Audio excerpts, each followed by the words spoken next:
Saudara-saudari yang terkasih, tak jarang kita mengeluh karena kurangnya kesempatan baik.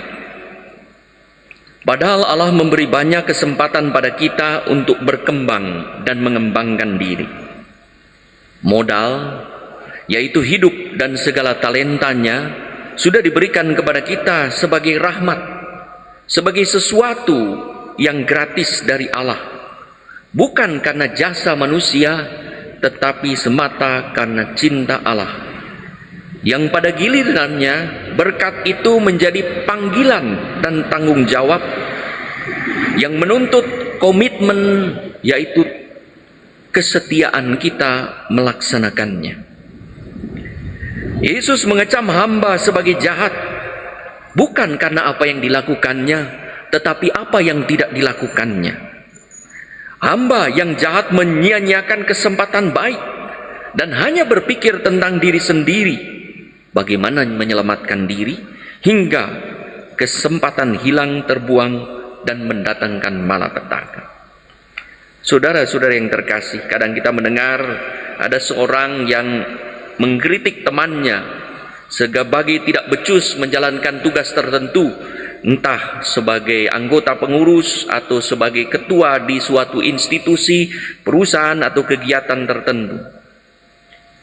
Orang lain berkata, "Mengapa kamu tak berinisiatif untuk membantu dan memperbaikinya, marah mengkritik terus?" Orang itu menjawab, "Aku kan tidak pernah diberi kesempatan." Orang merasa seringkali tidak diberi kesempatan, padahal ada banyak jalan kesempatan yang diberikan Tuhan agar kita turut terlibat. Itulah mentalitas orang yang mendapat satu talenta, diberi sepertinya tidak mendapat.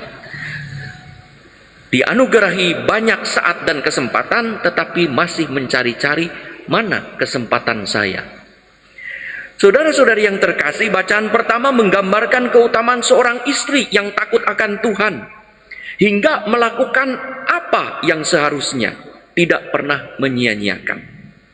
Istri yang cakap membuat suami sukacita. Amsal berkata begitu.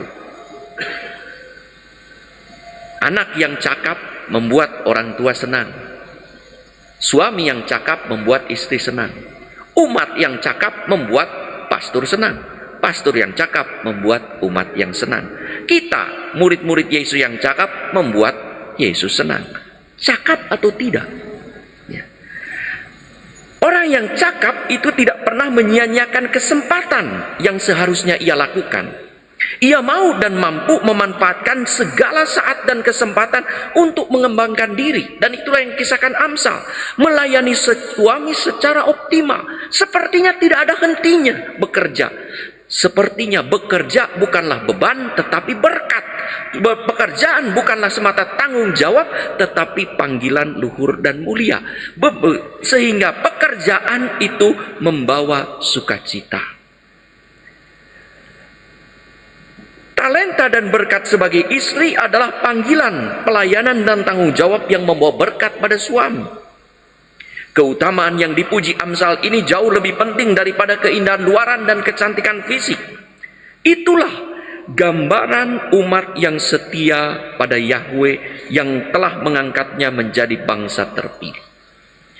Kesetiaan hanya mungkin dimiliki oleh orang yang takut akan Tuhan, yaitu orang yang senantiasa menyadari kehadiran Tuhan dalam hidupnya. Bukan takut secara negatif seperti orang yang mendapat satu talenta, tetapi sungguh takut kehilangan kasih Allah. Perjuangan hidup dan pengembangan bakat bukanlah ekspresi dari rasa takut duniawi dan beban hidup seragawi, melainkan rasa bersyukur atas kebaikan Tuhan yang menjanjikan kehidupan surgawi. Orang yang bersyukur tidak pernah menyia-nyiakan kesempatan baik, sekalipun kecil dan sedikit. Baginya, kesempatan kecil dibuang akan terasa sayang. Yesus mengkritik orang yang mendapat satu talenta, bukan karena kesalahannya, tetapi persis karena ia tidak berbuat sesuatu yang berguna untuk dirinya sendiri dan bermanfaat untuk orang lain. Talenta kita tahu, ya, 6.000 dinar. Berarti 1 dinar itu 1 gaji sehari. Yang artinya itu 1 talenta 6.000 dinar. Yang artinya kalau kita gambar-gambarkan bisa menjadi 6 miliar. Orang itu dipercayakan 1 talenta 6 miliar. Yang diperhitungkan menurut kebudayaan Yahudi beberapa tafsir itu dibayangkan 1 talenta itu adalah kerja gaji sebanyak 15 sampai 20 tahun. Diberi kemurahan yang luar biasa oleh Allah. Hamba itu dikecam karena tidak punya rasa syukur. Telah diberi bekal hidup secara gratis sesuai kemampuannya. Tidak minta, bukan karena jasanya. Dipercayakan. Justru membalikkan fakta, menuduh raja sebagai pencuri. Padahal ia pemilik talenta itu. Ia memiliki segala sesuatu. Kok dituduh pencuri? Raja pemurah yang memberi kepercayaan malah dituduh sebagai raja lalim. Talenta seharusnya dikembangkan hingga berguna bagi hidup. Ada kegiatan ekonomi kehidupan yang berjalan. Talenta harusnya digunakan untuk usaha yang membuat orang lain pun menikmati berkat dari talenta itu. Tapi ia mau membenarkan diri dan menyalahkan raja tersebut. Yang menarik, talenta itu bukan dipinjamkan lalu diminta oleh tuannya, mana 5 talenta yang sudah aku beri dan mana bunganya. Tidak. Kalau kita perhatikan 5 talenta yang diberikan itu tidak diminta kembali oleh tuannya. Maka 10 itu tetap dipegang oleh hamba itu. Bahkan ketika hamba yang satu itu marah-marah, lalu dia bilang, ambil talenta itu, berikan kepada yang 10. Mendapat 11. Siapa yang telah mendapat, ia mendapatkan lebih lagi karena menjadi orang yang dipercaya.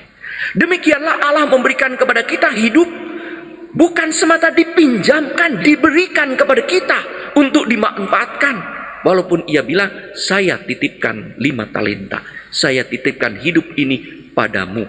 Jalankanlah dan hidupilah. Saudara-saudari yang terkasih, kita pasti pernah mengeluh. Mungkin kita mengeluh karena merasa tidak memiliki talenta seperti yang dimiliki oleh orang lain. Bahasa Inggrisnya talented, ya.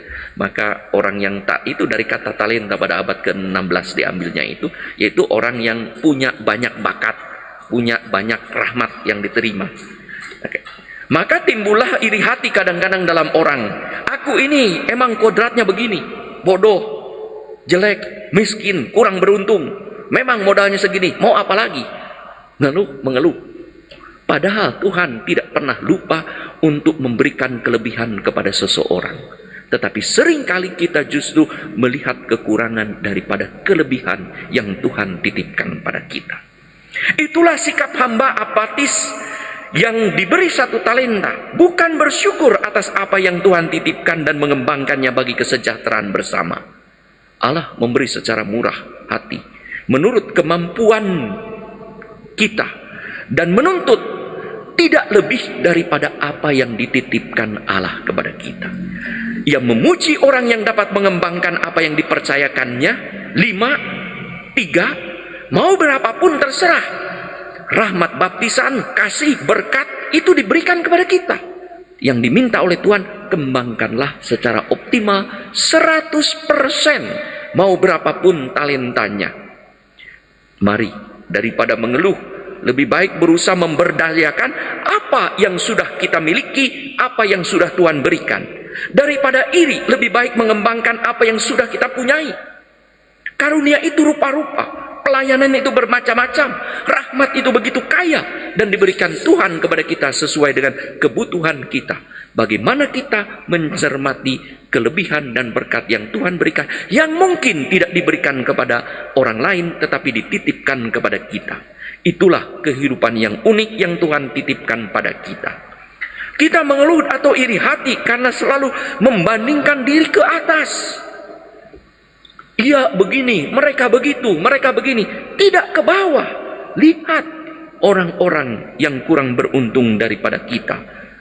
Mungkin kita akan bersyukur karena merasa bahwa ternyata kita juga diberkati.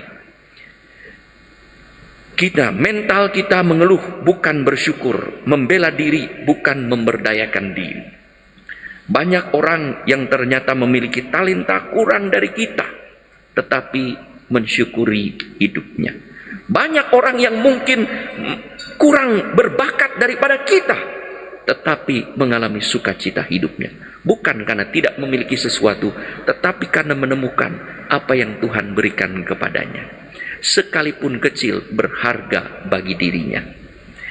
Kebahagiaan itu bukan terletak pada jumlah talenta, tetapi pada kualitas pengembangannya dan pada penerimaan rasa syukur atas berkat yang Tuhan titipkan kepada kita, dan bagaimana kita bisa memanfaatkan setiap kesempatan yang diberikan Tuhan dengan penuh syukur. Kesempatan baik apapun, sekalipun kecil, kalau dibuang sayang. Berkat apapun kalau disimpan sendiri, tak akan berkembang. Mudah-mudahan kita menjadi orang-orang yang dititipi oleh Tuhan, berapapun besarnya talenta, apapun macamnya, tetapi kita mengembangkannya hingga Tuhan berkenan kepada kita. Masuklah dalam kebahagiaan dan bersukacitalah bersama dengan aku dalam kebahagiaan di surga.